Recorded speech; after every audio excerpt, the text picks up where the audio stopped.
Guys आप अभी अभी एक कैब में लगभग 50 किलोमीटर की दूरी तय करके आ रहे हैं और आपको कैब से उतरने के बाद अचानक से पता चलता है कि उस कैब का ड्राइवर उस कैब में था ही नहीं। आज की कहानी कुछ ऐसी ही है, पर ये वीडियो शुरू करने से पहले ऐसे और मिस्टीरियस और फुल स्टोरी देखने के लिए सब्सक्राइब कर दीजिए इस चैनल को। अब ये कहानी शुरू होती है। ये कहानी है लखनऊ की। 16 दिसंबर 2011 की ठंडी शाम। अनिकेत को एक डिनर पार्टी में जाना था। वो हॉस्टल में रहता था और उसके हॉस्टल से वो डिनर पार्टी का डेस्टिनेशन लगभग 50 किलोमीटर की दूरी पे थी। इसी कारण से उसने एक कैब बुक किया और कुछ ही देर बाद उसके फ़ोन पे नोटिफिकेशन आता है, कैब ड्राइवर का नाम अब्दुल हुसैन।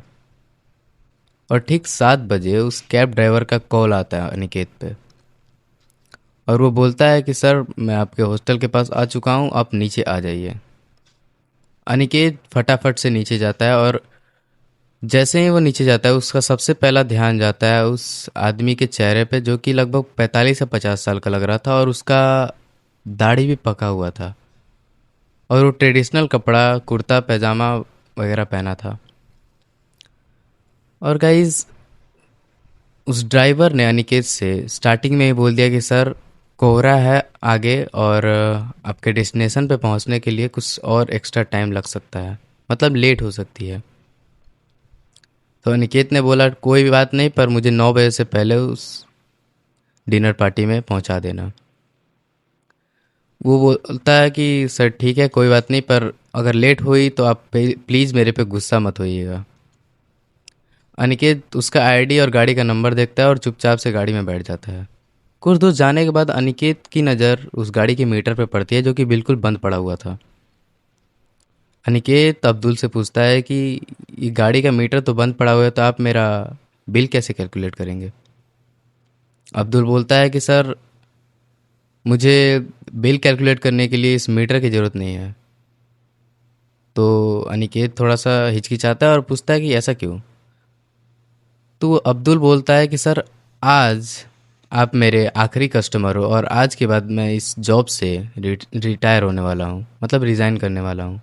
कल से मैं इस जॉब पे वापस नहीं आऊँगा और मैं आपको ये कैब राइड भी फ्री में देने वाला हूँ। मैं आपसे पैसे नहीं लूँगा इस राइड के। अनिकेत बोलता है मैं आपसे सर्विस लूँगा और मैं आपको पैसे नहीं दूंगा, ऐसा क्यों? मैं तो पैसे दूंगा। तो अब्दुल बोलता है कि सर ये मेरी आखिरी राइड है और प्लीज़ मेरी आखिरी राइड को आप उदास मत बनाइए, मैं इसे अच्छे से गुजारना चाहता हूँ सर, प्लीज़ आप मेरे को पैसा मत दीजिएगा। और कुछ दूर चलने के बाद अनिकेत की नज़र उसकी घड़ी पे पड़ी और वो घड़ी बंद पड़ा हुआ था। उस घड़ी में लगभग 6:45 बज रहे थे और वो फिर से अब्दुल से पूछता है कि आपकी घड़ी तो बंद पड़ी हुई है। तो अब्दुल उधर से रिप्लाई करता है कि ये घड़ी मेरे पापा की पसंदीदा घड़ी थी और ये मेरे लिए बहुत ही लकी चैम रही है, इसलिए घड़ी बंद पड़े हुए बावजूद भी मैं इसे अपने हाथों में पहनता हूँ।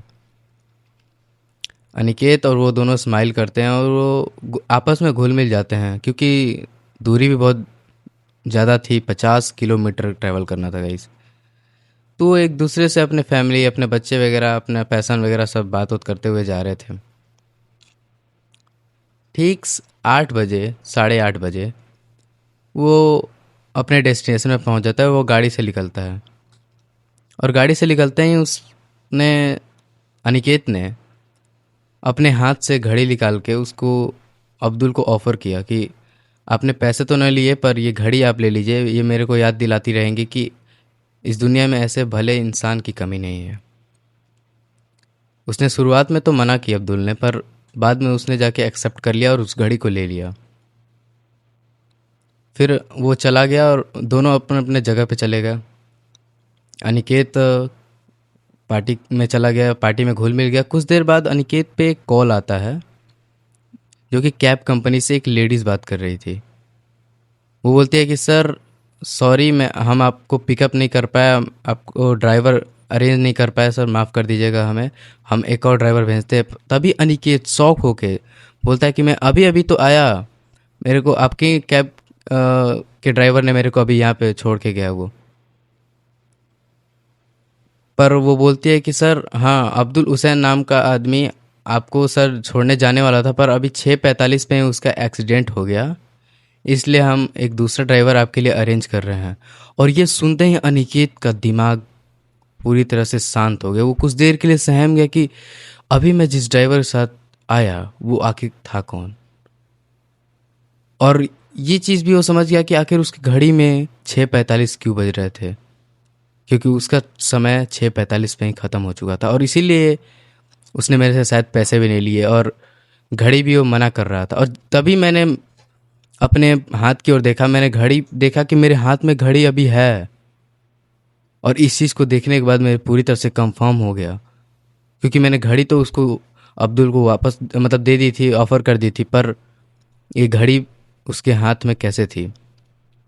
ये मिस्ट्री गाइस मिस्ट्री रह चुकी है, और ये अभी तक सॉल्व नहीं हुई, क्योंकि इसके बाद इसको ज़्यादा ध्यान नहीं दिया गया, क्योंकि वो इंसिडेंस उस इंसान के साथ हो चुकी थी। और वो उस रात अपने घर वापस नहीं गया, मतलब अपने हॉस्टल भी नहीं गया, वो अपने दोस्त के साथ उसी के घर चला गया, क्योंकि वो पूरी तरह से डर चुका था। गाइज आप ही सोचो, आप एक कैब में ट्रैवल कर रहे हो, और आप उतरने के बाद आपको पता चले कि वो कैब ड्राइवर आपको लेने से पहले ही वो इस दुनिया को छोड़ के जा चुका है।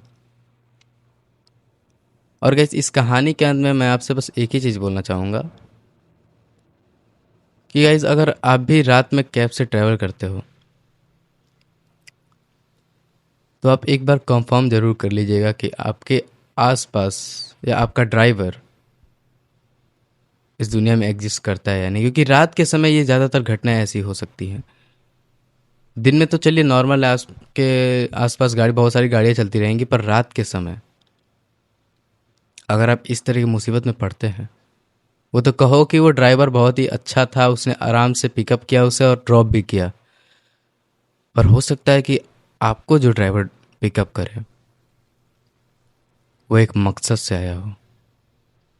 तो इसी के साथ ये कहानी को अंत करते हैं गाइस। मिलते हैं आपसे नेक्स्ट वीडियो में, तब तक के लिए बाय बाय।